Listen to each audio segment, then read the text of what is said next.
नमस्कार, आप सभी का स्वागत करती हूँ। आज मैं एक इम्पोर्टेंट टॉपिक लेकर आपके सामने हूँ और ये टॉपिक हिंदी व्याकरण से जुड़ा हुआ है जिसका नाम है विशेषण।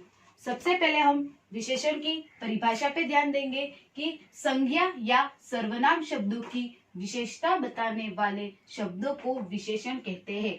सबसे पहले परिभाषा से पहले मैं आप लोगों को ये बताना चाहूंगी कि संज्ञा किसे कैसे कहते हैं। किसी व्यक्ति, वस्तु, स्थान, प्राणी या भाव के नाम को हम संज्ञा कहते हैं। उसी प्रकार सर्वनाम भी एक हिंदी व्याकरण का टॉपिक है। सर्वनाम उसे कहते हैं संज्ञा के स्थान पर प्रयुक्त होने वाले शब्दों को हम कहते हैं सर्वनाम। तो यहाँ आज हमको पढ़ना है विशेषण। जब संज्ञा या सर्वनाम शब्दों की विशेषता, जब इन दोनों की विशेषता बताने वाले जो भी शब्द होते हैं उसे हम विशेषण कहते हैं।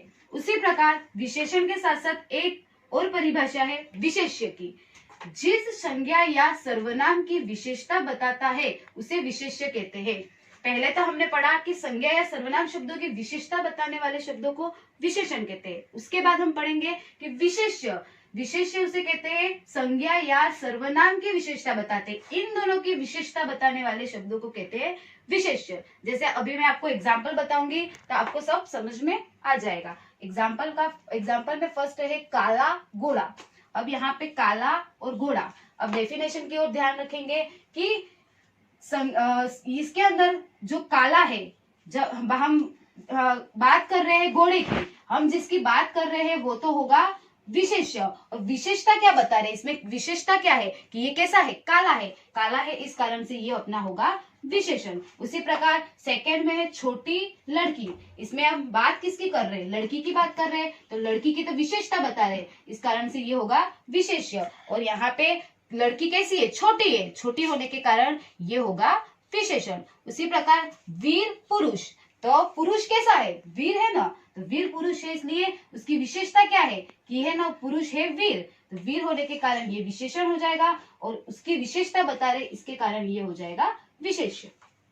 अब हम पढ़ेंगे विशेषण के भेद के बारे में। विशेषण के कुल 4 भेद होते हैं, चारों भेदों को हम पढ़ेंगे। सबसे पहले होता है गुणवाचक विशेषण, सेकंड होता है परिमाणवाचक विशेषण, थर्ड होता है संख्यावाचक विशेषण और फोर्थ होता है सार्वनामिक विशेषण। इसी प्रकार गुणवाचक विशेषण के कोई भी भेद नहीं होते हैं। सेकंड वाला जो हमने पढ़ा अभी परिमाणवाचक विशेषण, उसके 2 भेद होते हैं, निश्चित और अनिश्चित। संख्यावाचक विशेषण के भी 2 भेद होते हैं, निश्चित और अनिश्चित। और सार्वनामिक विशेषण के टोटल 4 भेद होते हैं, निश्चित, अनिश्चित, प्रश्नवाचक और संबंधवाचक। उसी प्रकार संख्यावाचक विशेषण में जो निश्चित विशेषण होता है उसके हमारे टोटल 5 भेद बताए गए इसमें, जैसे पूर्ण, अपूर्ण, क्रमवाचक, समुदायवाचक और आवृत्तिवाचक। जिसके अंदर पूर्ण से तो आप समझते होंगे 1 2 3 4, इसलिए ये सारी संख्याएं कैसी होती है, पूर्ण। अपूर्ण से भी आप समझ सकते हो कि 1/2, 1/4, ये संख्या कैसी होती है, अपूर्ण संख्या।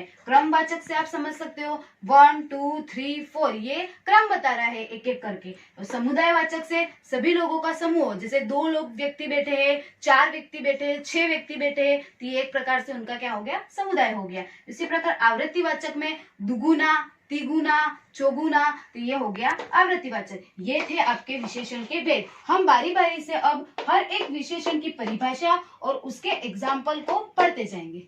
अब हम चार्ट को देखते हुए एक एक परिभाषा को अच्छे से समझते जाएंगे। सबसे पहले मैं आप लोगों को गुणवाचक विशेषण के बारे में समझाऊंगी कि वे शब्द जो संज्ञा या सर्वनाम के गुण, दोष को बताते हैं उसे गुणवाचक विशेषण कहते हैं। किन किन को, एक तो संज्ञा और दूसरा सर्वनाम, उनके जो भी गुण, दोष, रंग, रूप, आकार, स्वभाव, स्वरूप, जितनी भी चीजें होती है उन सभी को दर्शाने का जो कार्य करते हैं उसे हम बोलेंगे गुणवाचक विशेषण कहते हैं। जैसे हम एग्जाम्पल के माध्यम से समझेंगे कि अच्छा एक प्रकार का क्या है, गुण होता है।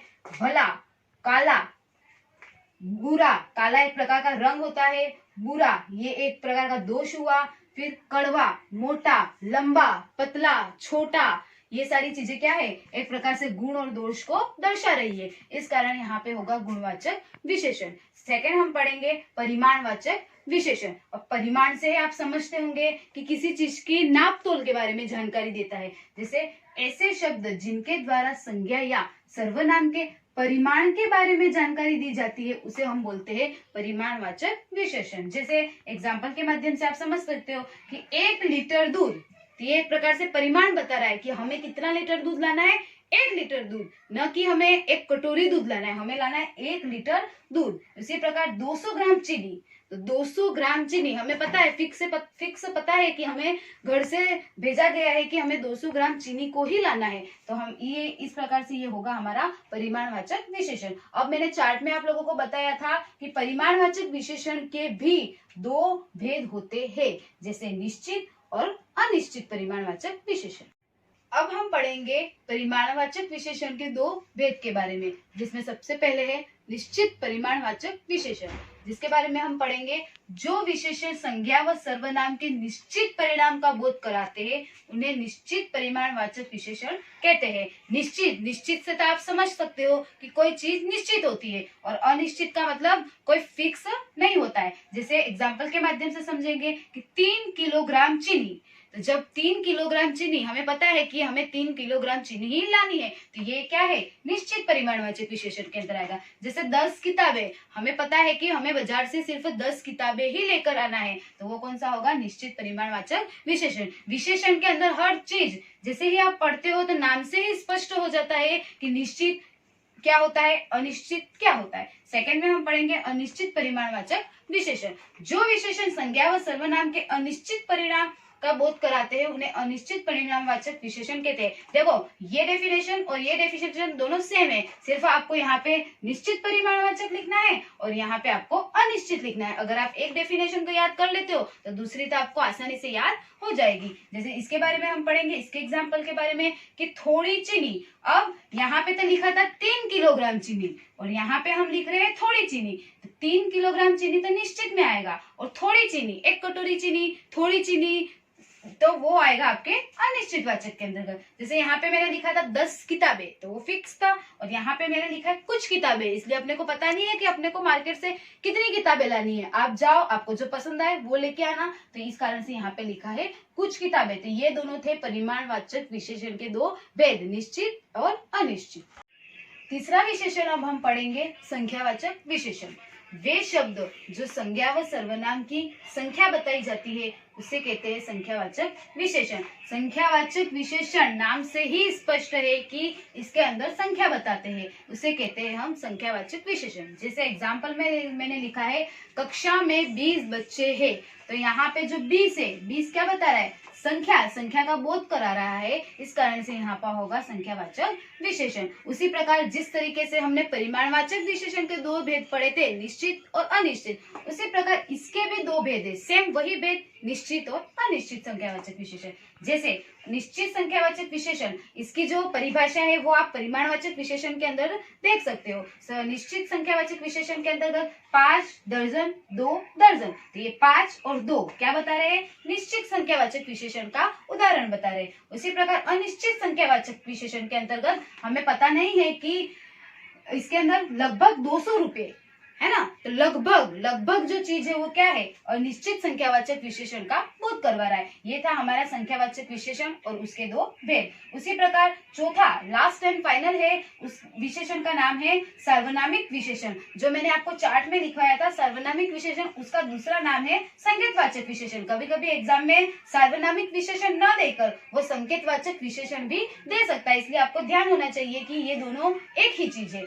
ऐसे सार्वनाम जो संज्ञा के विशेषण के रूप में प्रयोग किए जाते हैं। देखो हमने सारी डेफिनेशन पढ़ी, उसमें सर्वनाम का प्रयोग तो कहीं नहीं किया गया था, पर ये एक ऐसा विशेषण है जिसके अंदर किसका प्रयोग किया गया है, सर्वनाम का प्रयोग किया गया। और सर्वनाम किसे कहते हैं वो आपको पता होना चाहिए। सर्वनाम के कौन कौन से होते हैं, यह, वे, उसका इत्यादि, तो इसे कहते हैं हम सार्वनामिक संकेतवाचक विशेषण। जैसे एग्जाम्पल में देखेंगे यह लड़का, तो यहाँ पे जो यह है, यह क्या है, सर्वनाम है, और लड़का क्या है, एक प्रकार की संज्ञा है। इसी प्रकार वे किसान, वे क्या है, सर्वनाम, और किसान क्या है, संज्ञा। तो यहाँ पे सर्वनाम का प्रयोग किया गया, संज्ञा का प्रयोग किया गया, यही कहलाता है आपका सार्वनामिक विशेषण और संकेतवाचक विशेषण।